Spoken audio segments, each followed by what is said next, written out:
I stuttered as I spoke to the customs officer as he waved me to one side. Always it's, where have you been? In France. Jumping off at Dover doesn't really work for what they mean. Chamonix this time. Usually it's Chambery. And strangely, for the first time in like a dozen times, I wasn't checked going through British customs.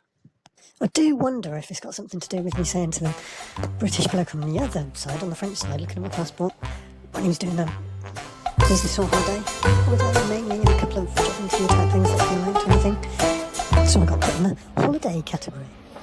Every time you drive over onto the ferry now, your passport gets stamped. So on the way there, on the face of it, they were innocently saying to me, just show your card to séjour card, and they don't stamp your passport. Keep it chatty when you're talking to customs. My main concern is someone that sometimes is going to say that, oh, you live over there. Oh, that means your car insurance might not be valid in England with your British motor. And anyway, in my loading, I've managed to momentarily put my French wallet with my carte de séjour in a pocket in a bag that I then loaded a whole van's worth of things on top of. So, though I was actually taking a €120 detour into Germany to try and pick up a leisure battery, a Bluetti. I couldn't actually buy it because I didn't have the bank card. And they reckon they didn't know I was coming, so they couldn't release the stock.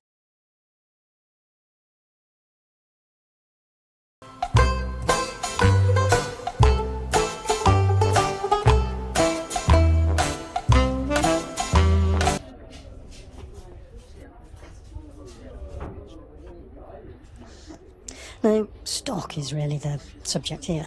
There's a second-hand shop, I suppose you'd say, vêtements, clothing, in a little setback from the main street of Chamonix.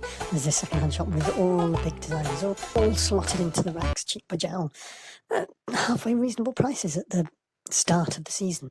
Later in the season, I think their stock tends to thin out and the prices go up. They take a lot of donations, whether those donations do come straight to them, but there is a charity shop in a remote location in Chamonix, and I think they go routinely and have their inside person and get a lot of their stock from the Emmaus. You can search and find it, but it's not actually an Emmaus. In London, a lot of the second-hand stores down Portobello Road and what have you, they get their stock from trawling charity shops.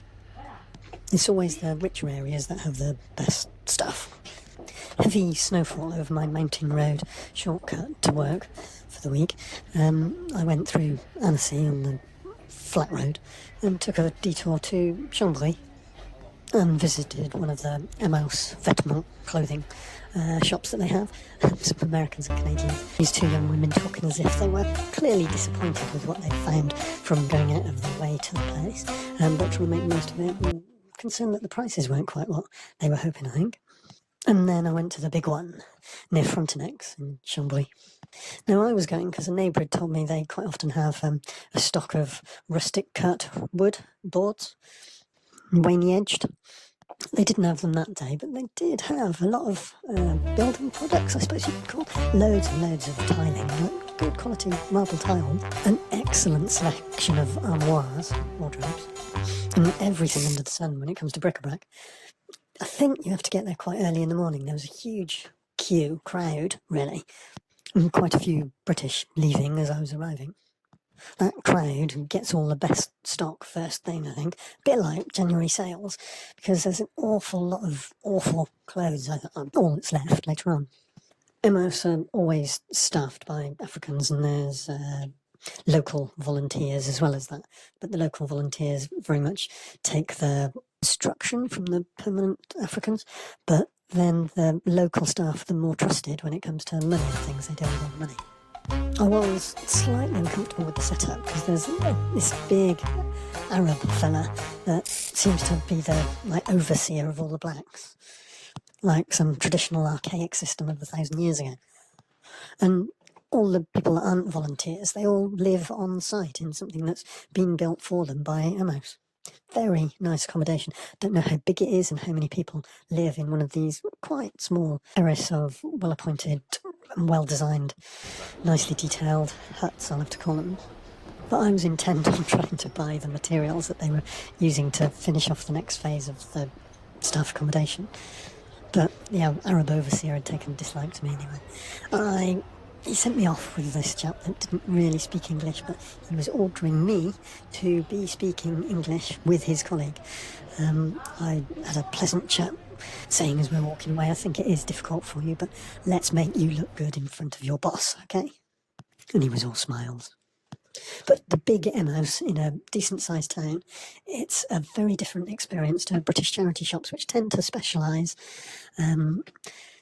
You never get the building materials like you do. You get separate furniture shops, you get separate clothing shops, you get bric-a-brac, but you never get the building materials, which you need this in Britain.